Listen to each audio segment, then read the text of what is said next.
palabra de la académica Teresa Morales de Gómez sobre el tema cómo nació la televisión colombiana. Tiene la palabra la académica Teresa Morales de Gómez. Gracias, señor presidente. Crónica del nacimiento de la TV en Colombia. Estas memorias cubren los últimos días de diciembre de 1953 hasta finales de 1954, año en el cual se gestó y nació la televisión en Colombia.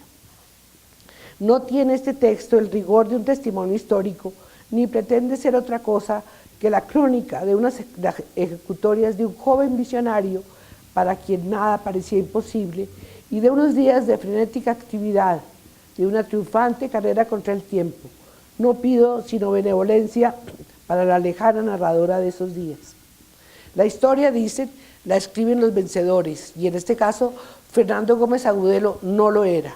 Lo fue más tarde, es cierto, pero en los días del Frente Nacional todo lo que tuviera que ver con el gobierno del general Rojas Pinilla era rechazado y olvidado. Ese es el caso de la TV estatal. Estaba pensada para ser un ente educativo y cultural, pero muy pronto cambió de rumbo para llegar a ser una mezcla ecléctica de los gustos caprichosos de los televidentes, aquí y en todas partes. Esta es la crónica de su nacimiento. A principios de los años 50, dos muchachos bogotanos trabajaban en una estacioncita de radio en su casa de Chapinero. Los jóvenes Ricardo y Fernando Gómez Agudelo eran fanáticos de la música culta y de la electrónica. En un aparato casero transmitían las sinfonías de Beethoven y los conciertos de Mozart para deleite de sus amigos y gozaban midiendo el alcance de sus antenas de radioaficionados. Era una diversión. Después del colegio, Ricardo entró a la Universidad Nacional para estudiar ingeniería, pero muy pronto sus profesores sugirieron a su padre, un abogado civilista muy prestigioso, que lo enviaran a estudiar a los Estados Unidos, donde su talento sería mejor aprovechado y ellos se librarían de un incómodo estudiante sabelotodo. Obtuvo una beca y se fue para Boston a estudiar física en MIT. Fernando fue a estudiar Derecho a la Universidad Javeriana, muchas veces atendiendo clases dictadas por su padre. También escribía una columna de música en el periódico El Siglo y tenía un programa en la Radiodifusora Nacional que se llamaba Discoteca. Pasaba los domingos al mediodía y en él analizaba las últimas grabaciones de música culta que llegaban a Bogotá.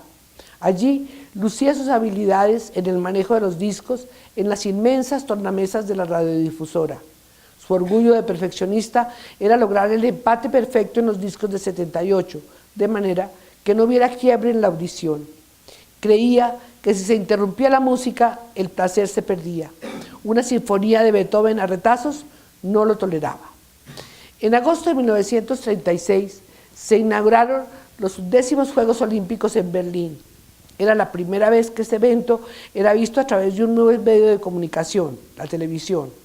Entre los espectadores estaba el mayor Gustavo Rojas Pinilla, agregado militar de Colombia en Alemania, quien había llegado a Berlín junto con otros militares latinoamericanos invitados por empresas fabricantes de armamentos. 7 años más tarde, el 13 de junio de 1953, el ahora teniente general Gustavo Rojas Pinilla da un golpe de Estado gracias a una coalición entre políticos liberales y conservadores opuestos al gobierno de Laureano Gómez. Como es natural, todas las oficinas del Estado cambian de sus directores, entre ellas Radiodifusora Nacional. Esta emisora era supremamente importante, pues era la única voz oficial en la divulgación de noticias y comunicados del gobierno. Había estado dirigida hasta el momento por un hábil periodista, don Arturo Abello, amigo del gobierno saliente y quien, por lo tanto, debería renunciar. 3 días más tarde, el general Rojas nombra al doctor Jorge Luis Arango como jefe de información y prensa del Estado, una oficina que dependía directamente de la Presidencia de la República, en reemplazo del doctor Jaime Uribe Holguín. El doctor Arango era una persona de gran cultura, editor de las Hojas de Cultura Popular, una publicación que era una verdadera joya. Se ocupaba de todas las manifestaciones del arte en Colombia, la poesía, las artes plásticas y la literatura. Editaba las partituras de los jóvenes músicos colombianos y reproducía muy bellamente las obras del arte colonial. Hasta ese momento, el doctor Arango dirigía el Departamento de Extensión Cultural del Ministerio de Educación. Un hombre de gran finura e inteligencia, fue la mano derecha del presidente Rojas en todo lo atinente a educación y cultura. Más adelante su oficina, la ODIPE, era la encargada del manejo de la prensa y la divulgación de los comunicados oficiales. El doctor José J. Gómez, padre de Fernando, como magistrado que era, estaba invitado a las reuniones del gobierno y el 15 o 16 de junio debía ir a un cóctel al Palacio Presidencial. Pidió a Fernando que lo acompañara. Allí se encontraron con el doctor Arango, viejo amigo del doctor Gómez. Al conversar con Fernando y preguntarle por la situación de la Radio Nacional, Arango recibió noticias desoladoras. Los viejos transmisores estaban maltrechos, la programación anticuada y la discoteca, formada por los famosos discos de 78, en muy mal estado. Arango le preguntó que quién creía él que podría ser un buen director. Fernando no vaciló un segundo y contestó: no hay sino uno y ese soy yo. Muy bien, dijo Arango, preséntese en mi oficina el día 18 para que tome posesión del cargo. Fernando tenía 22 años. Sin perder un minuto, Fernando se lanzó a modernizar la emisora y a adecuarla con todos los adelantos técnicos de ese momento. Había sido fundada por el presidente Eduardo Santos en 1940 y ya estaba muy achacosa. Fernando sabía que se habían experimentado cambios asombrosos en materia de comunicaciones, gracias al impulso que le había dado la guerra. Estaba terminado hace 10 años y los adelantos ya estaban al alcance de todo el mundo, literalmente. Reemplazó los viejos transmisores que no habían sido renovados desde su montaje, cambió las grabadoras, las cintas y los micrófonos, renovó la discoteca y dio a trabajar a la radio a Otto y a León de Grave. Bernardo Romero Lozano dirigía el radioteatro. Darío Achuri Valenzuela editaba el lujoso boletín de programas que era una obra de arte. Yalmar de Grave y Elena Londoño, dos jóvenes musicólogos tan entusiasmados como Fernando en sacar la radio adelante, fueron los responsables de la programación.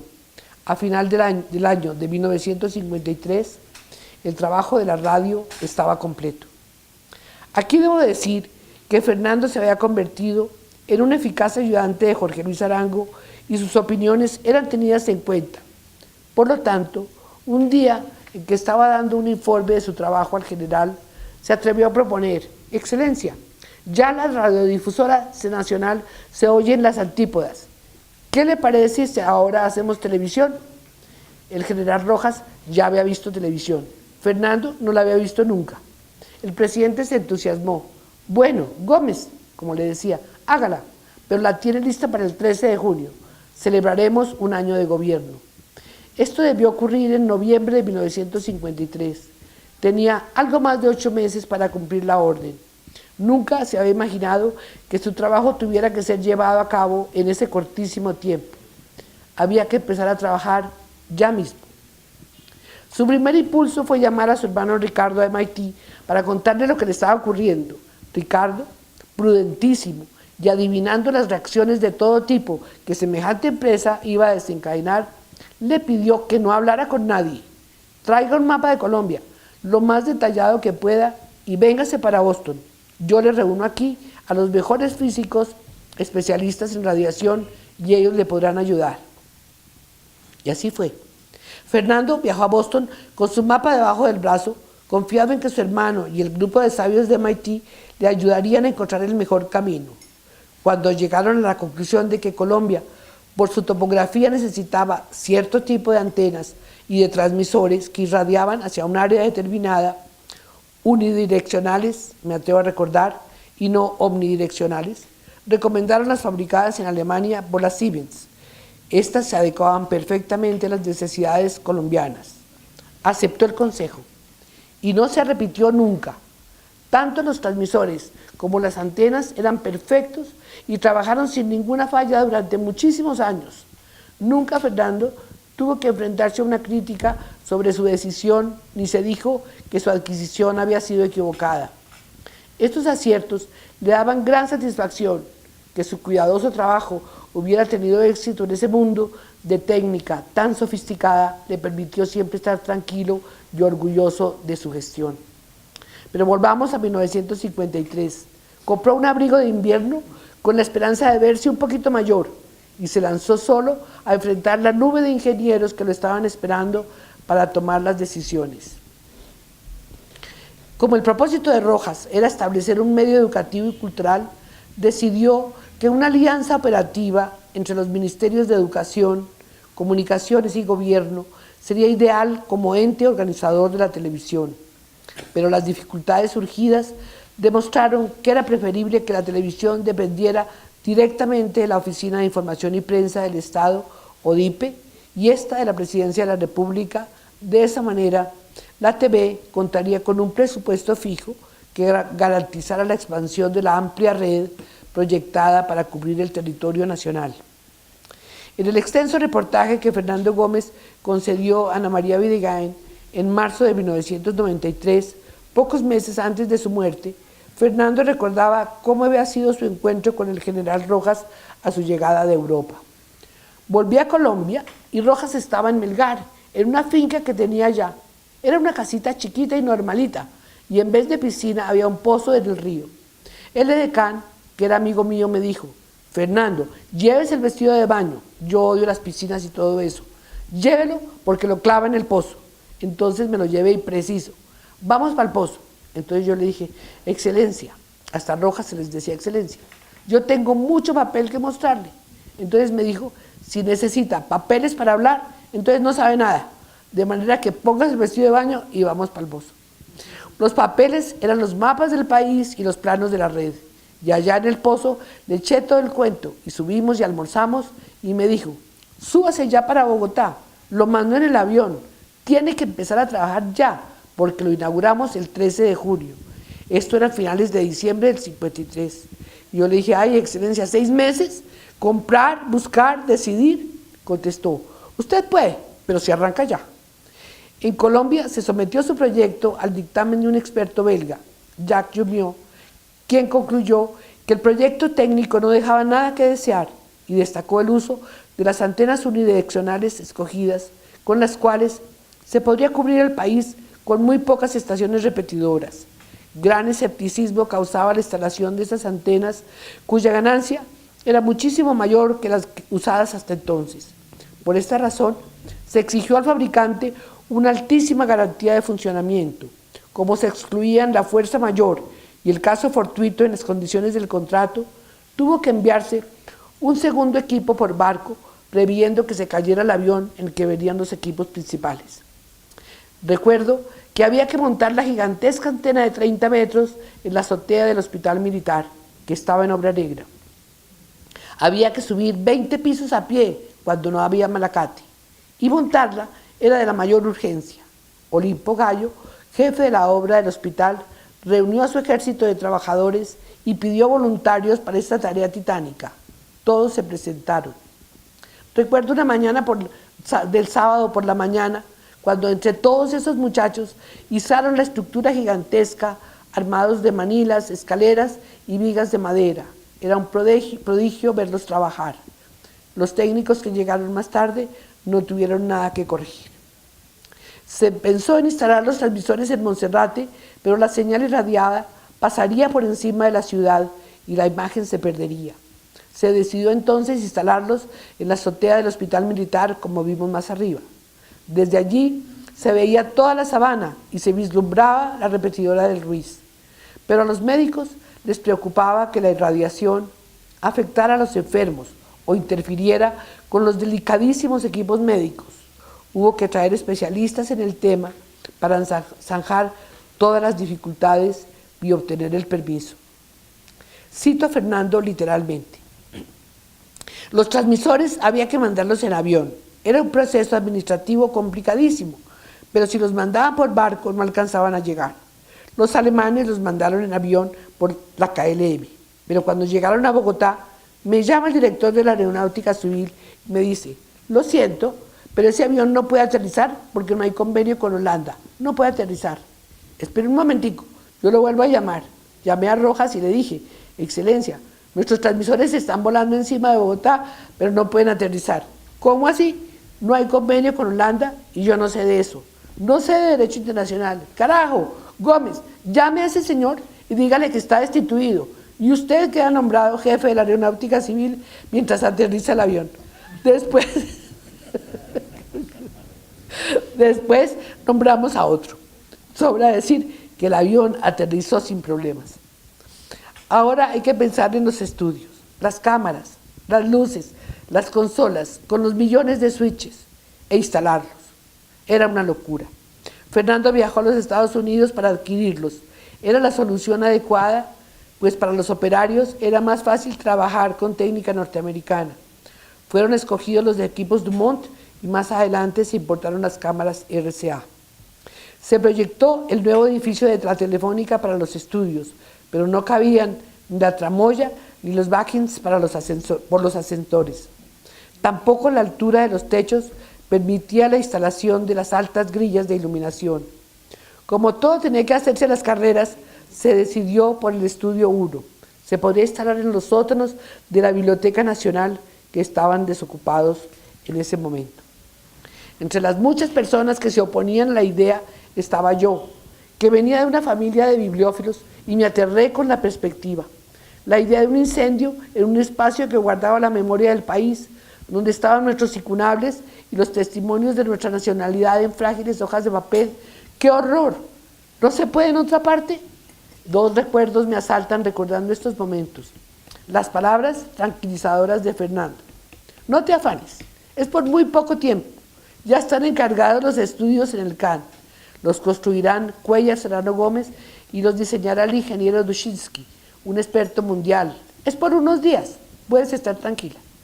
Pero él no quedó tranquilo. Se fue para la estación de bomberos y para su espanto descubrió que las mangueras del Cuerpo de Bomberos de Bogotá estaban inservibles. Aterrado, se ocupó de reemplazarlas, cometiendo un peculado por apropiación por el cual fue juzgado y que le trajo muchas horas de amargura. Se apilaban las dificultades, los problemas. Las 24 horas del día no eran suficientes y se contaban ya no los días, sino las horas. Bueno, ya tenemos transmisores, ya tenemos cámaras y luces. ¿Y todo esto quién lo va a operar? Los antiguos técnicos de la Radio Nacional están más que listos, pero no hay quien les enseñe el manejo de equipos tan sofisticados. Y ya es el mes de mayo. Fernando Gómez sabe que en Cuba el personal técnico es excelente y decide viajar para contratar operarios que sepan su oficio. Además, hablan español. Gómez pidió una cita con Goar Mestre, el zar de la televisión cubana, dueño de CMQ, es decir, del Canal 11. Cuando llegó a La Habana, se enteró de que Mestre no lo recibiría, pues decía que no hablaría con un funcionario que trabajaba para una dictadura. Y ese era el tiempo de Batista. ¿Qué tal? 20 años más tarde lo encontramos en Buenos Aires. Había perdido su imperio, pero no su porte de príncipe. Siempre acompañado por Alicia, su bellísima esposa, muy fina y enjollada. Fue socio de Fernando Gómez y siempre guardó silencio sobre el encuentro cubano. Pero de todas maneras, Gómez se quedó parado en un corredor sin saber qué hacer. Contaban más tarde que se le había acercado una persona y le había dicho que sabía que estaba buscando técnicos. Le informó que se acababa de cerrar el Canal 4 y que todo el equipo de operarios había quedado cesante. Era un equipo ya conformado que no necesitaba entrenamiento. Era un verdadero golpe de suerte, un milagro. Los localizó, les contó lo que estaba haciendo en Colombia y les dijo que los necesitaba con urgencia. Fernando recordaba: hablé con cada uno de ellos y les dije: caminen con sus mujeres, sus niños, sus perros y sus gatos, con todo. Se van todos conmigo en el avión. Era la maravilla de operadores. Me los traje, eran como 30 cubanos, sin egoísmo. Trabajaron, enseñaron, ninguno se quedó. Trabajaron y se fueron. Llegaron el 26 de mayo. Tendrían que empezar a trabajar 2 días después. Recuerdo nombres: Sergio Zagarra, Fernando Virgós, Siqueiro, el operador de audio, y Dionisio Camanel, el luminotécnico que corría por la parrilla allá arriba, muerto de la risa. Llegaron también los colombianos, entre ellos Guillermo Barriga, con quien me reúno todos los años para repetir estos mismos recuerdos por milésima vez. Muy importante era Gaspar Arias, un cubano muy elegante con un abrigo camel para protegerse del frío bogotano. Era el productor y estaba fascinado con la mística con la que trabajaba todo el mundo. Los avances tecnológicos eran un misterio para los colombianos, enfrentados a problemas desconocidos. Cada día tenían que inventar una nueva solución. Aquello parecía la Torre de Babel. Los ingenieros hablaban alemán, la gente de las cámaras en inglés. No sé por qué oía hablar en portugués y los nativos hablábamos en lo que podíamos. Pero había un ambiente de desafío, de ganar una carrera que estimulaba las mejores cualidades de esos jóvenes empeñados en triunfar. En ese momento llegó un alemán inolvidable, Wilhelm Puth. El doctor Puth había trabajado en la radio de Hamburgo y después pasó a Berlín a trabajar con la principal emisora alemana. Cuando estalló la guerra, trabajó como coronel de comunicaciones en Berlín. Pasada la guerra, viajó a los Estados Unidos para trabajar en el Departamento de Estado, en las estaciones de onda corta, en las emisiones que se originaban para la Unión Soviética. En Washington recibió una oferta para que viniera a trabajar en Colombia. Contaba, en una entrevista concedida al semanario Teletext de Inravisión, que tan pronto como conecté con Fernando Gómez, él me dijo: muy bien, doctor Puth, comience a trabajar, inicie sus actividades inmediatamente. Aunque el ingeniero Puth era un hombre de radio y venía contratado para montar los equipos Telefunken que la Radio Nacional había adquirido, tuvo que enfrentarse al montaje de los equipos Siemens, adquiridos para la red de televisión y a manejar el relevo de los técnicos cubanos por los colombianos. A su diligencia y talento le debemos el montaje de muchos de los transmisores de la red. Instaló el dificilísimo localizado en el Cerro de Gualí, en el Ruiz, a 36 kilómetros de Manizales y a 4.850 metros sobre el nivel del mar. Es el centro de la cadena, y allí se instalaron las famosas antenas unidireccionales para enlazar con las otras estaciones del país. Intervino también el doctor Puth en la instalación de aquellas que cubrían a Boyacá, la costa, el Cauca y los Santanderes. El estudio de la red es apasionante, pero desborda el límite temporal que rige este trabajo. Espero que se haga algún día, pues muestra una visión ambiciosa y moderna de lo que se planeaba como un gran centro educativo para Colombia. Eran los sueños de un visionario, pero sin el apoyo de un gobierno comprometido con la idea, y rico además, su puesta en práctica era imposible. La red de entonces era el embrión de la red que se usa hoy para los canales del Estado. El sistema diseñado se convertiría en uno de los más importantes avances en nuestro sistema de comunicaciones. El primer transmisor que se había instalado en la azotea del Hospital Militar, como ya hemos recordado, y el segundo era el del Ruiz. La primera prueba técnica se realizó en mayo, un mes antes de la inauguración. Se transmitió el patrón de la televisora, la primera página del periódico El Tiempo y la imagen de una persona en movimiento. Esta señal se envió al transmisor del Hospital Militar y de allí se irradió para toda la ciudad. La señal surgió perfecta, nítida y clara. Era todo un éxito. En Bogotá, la señal fue recibida por unos 300 receptores que se colocaron en las vitrinas de los almacenes, en restaurantes y hoteles. Esa noche llovía cántaros, pero esa no impidió que la gente se arremolinara en las calles, fascinada con el nuevo invento. A partir de esa fecha, y comprobado el éxito, la gente empezó a ilusionarse con la compra de los televisores. A mediados del año de 1954, el gobierno abre una licitación para importar 10.000 receptores de 17 pulgadas para facilitar la adquisición de aparatos modestos y económicos. Dice Fernando: el objeto de traer esta cantidad de televisores obedece al deseo de popularizar la televisión, que esté orientada hacia gentes de diferentes tipos de cultura y facilitar la adquisición a quienes carecen de dinero suficiente para adquirir un aparato. No ofrece competencia para los comerciantes que están importando telereceptores finos y costosos. El gobierno financia la venta de estos telereceptores, los cuales se ofrecerán con un año de servicio pagado, incluyendo la instalación y los repuestos. El precio de venta de cada uno de los aparatos será de 400 pesos, de 17 pulgadas, y se venderán por medio de cooperativas y de entidades similares a la Caja Agraria. En septiembre se abre una licitación para importar 15.000 televisores de 21 pulgadas y no 10.000 de 17, como se había dicho inicialmente. Ganaron la licitación las marcas Philips, Emerson y Raytheon, que estaban autorizadas para traer 5.000 cada una. La condición puesta por el gobierno era que no debían superar los $90. Esta medida del gobierno de vender los televisores muy baratos y con grandes facilidades no fue muy del agrado de los comerciantes, por supuesto, pero creó una cierta simpatía por los modestos televisores que se compraban tan fácilmente en el Banco Popular. Pero esta noche lluviosa, fascinada con los bailes y los cantos, nuestra modesta capital de 800.000 bogotanos no se preguntaban qué iría a salir al día siguiente, y la verdad era que nadie sabía. Nadie se había preocupado seriamente por la programación, ni grandes ni chicos. Se vino encima la inauguración y no había mucho que presentar. Se piensa inmediatamente en la gente del radioteatro, que estaba muy bien entrenada.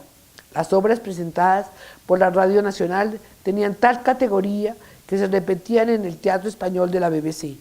Pero fuera de los conjuntos musicales que interpretaban canciones folclóricas y los cantantes populares, no había mucho más de dónde echar mano. Llegó el 13 de junio de 1954. La programación se iniciaba con un pequeño corte de la bandera tricolor y el himno nacional interpretado por la Orquesta Sinfónica Nacional. Seguía la locución del presidente de la República, Teniente General Gustavo Rojas Pinilla, emitida por control remoto desde el Palacio de San Carlos. En este discurso daba respuesta a la imposición del gran collar de la Orden 13 de junio que le había sido otorgada por los altos mandos militares. El inaugurar la televisión con un control remoto era una empresa tecnológica de una audacia suicida. Hacerlo desde un estudio era ya un desafío, pero hacerlo desde el Palacio de San Carlos era un salto al vacío, pero no había remedio. El presidente hablaría desde allí, y desde allí había que dar cambio al estudio desde donde se emitiría el resto de la programación. En el estudio se iniciaba la programación con un concierto del violinista Frank Preuss y la pianista Hilde Adler. A continuación se transmitía el noticiero internacional Telenews, seguido por un sketch escrito por Álvaro Monroy Guzmán, libretista de la emisora Nuevo Mundo.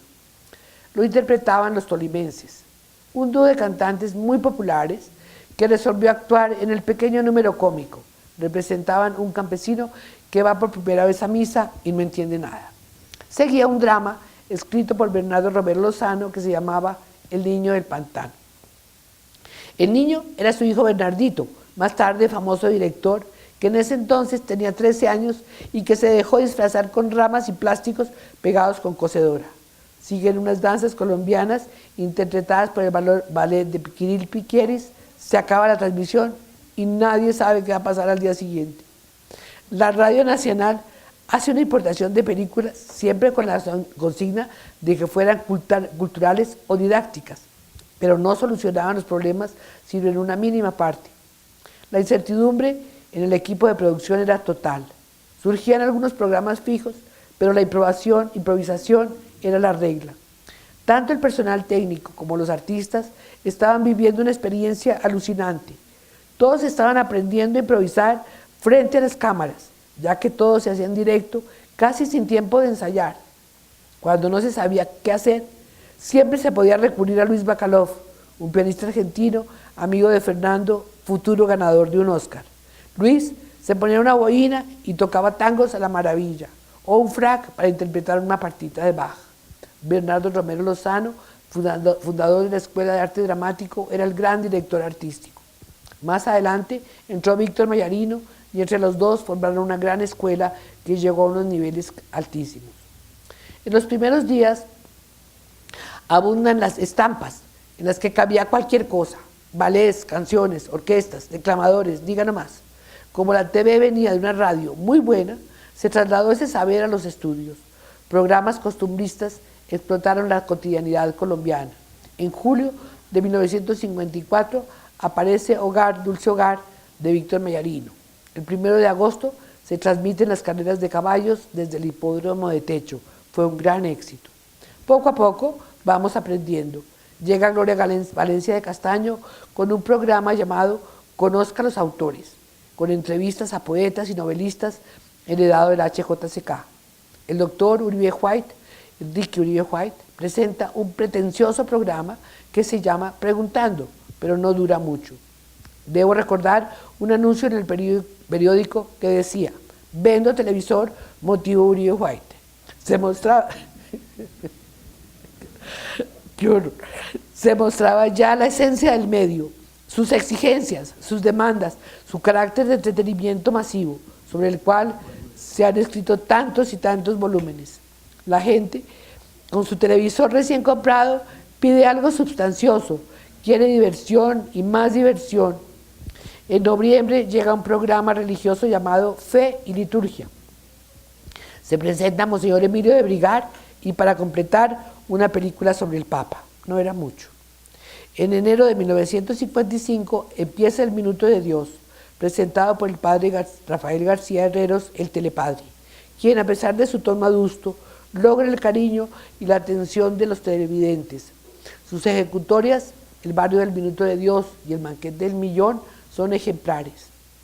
Recuerdo a La Rosa de los Vientos, un programa de Marta Traba, crítica de arte argentina. Mostraba los países donde se había originado diferentes movimientos artísticos y analizaba su importancia. Marta Traba era una maravillosa expositora, muy amena y erudita. Su papel en el desarrollo de las artes plásticas colombianas se ha discutido mucho, pero entonces los juicios estéticos de la papisa no tenían apelación. Mandó al siglo XIX a todos los grandes pintores y muralistas de la época y le abrió a la nueva generación un camino esplendoroso. Hoy, 60 años más tarde, nos seguimos nutriendo de sus conceptos. En cuanto a los niños, había programitas de monos animados. Más tarde llegó el tío Alejandro, pero no está dentro de las fechas que nos limitan. El gobierno, y más específicamente el doctor Jorge Luis Arango, jefe de la Oficina de Información y Prensa, deseaban que la televisión fuera educativa y cultural, y nada más. Para lograrlo, ejercían una censura rigidísima. Se prohíbe ejecutar canciones cuya letra sea ordinaria o vulgar. No se pueden contar chistes verdes o de doble sentido. Todo debía ser dentro del mayor decoro, pero era muy difícil complacer estas exigencias y divertir a los televidentes del común, que se aburrían con los conciertos de música clásica o las conferencias educativas. Prefería reírse con los chistes de los tolimenses. La cultura era difícil de imponer por medio de la televisión. Estamos a finales de 1955. Colombia tenía grandes problemas de orden público, de analfabetismo y de pobreza. El gobierno del general Rojas Pinilla trabajaba, es mi recuerdo, con la idea de modernizar al país. La infraestructura física era una de las preocupaciones constantes: los aeropuertos, el centro administrativo, el hospital militar, las carreteras, la televisión. Sin problemas financieros por el momento, se logró una programación maravillosa. Teníamos un teleteatro que ofrecía versiones de la mejor literatura y la escena del mundo. Vimos obras de Ibsen, Arthur Miller y García Lorca, teatro de Shakespeare y Bernard Shaw, y por supuesto teatro español, que corría por cuenta de Fausto Cabrera. Es la época de la llegada del gran maestro japonés Seki Sano, en ese momento uno de los mejores directores del mundo. Había sido discípulo y colaborador de Stanislavski y estaba dispuesto a trabajar y enseñar en Colombia. No lo dejaron. Fue acusado de hacer proselitismo marxista e invitado a abandonar el país. La música clásica tuvo su auge también en esos años privilegiados. La Orquesta Sinfónica Nacional estaba dirigida por el inolvidable Olaf Rotz, y en ella tocaban músicos europeos de primera magnitud que habían venido a Colombia escapando de la guerra. Con la Sinfónica tocaron Arturo Rubinstein y Stravinsky, nada menos. La idea del gobierno era usar la red que cubría todo el país para alfabetizar, educar e ilustrar al pueblo. Esa era la misión de la TV. ¿Era una utopía? No sé la respuesta. Debemos recordar que el nombre del ente era Radiotelevisora Nacional. Era una entidad gubernamental y no un bien público. El permiso particulares de intervenir en la programación se da cuando los comunicadores, entre ellos el gobierno, se dan cuenta de que el manejo de la televisión es un asunto de muchísimo dinero y que el Estado por sí mismo no está en capacidad de asumirlo. Cuando pasa la bonanza cafetera y se interrumpen los patrocinios estatales, hay que decidirse por un sistema mixto en el cual el Estado arriende espacios a los particulares para que los programen y los exploten como les parezca. En ese momento entran la política y el deseo de poder a tomar parte del juego. Creo que esa crónica, que es jugosa, debe escribirla otra persona. Muchas gracias.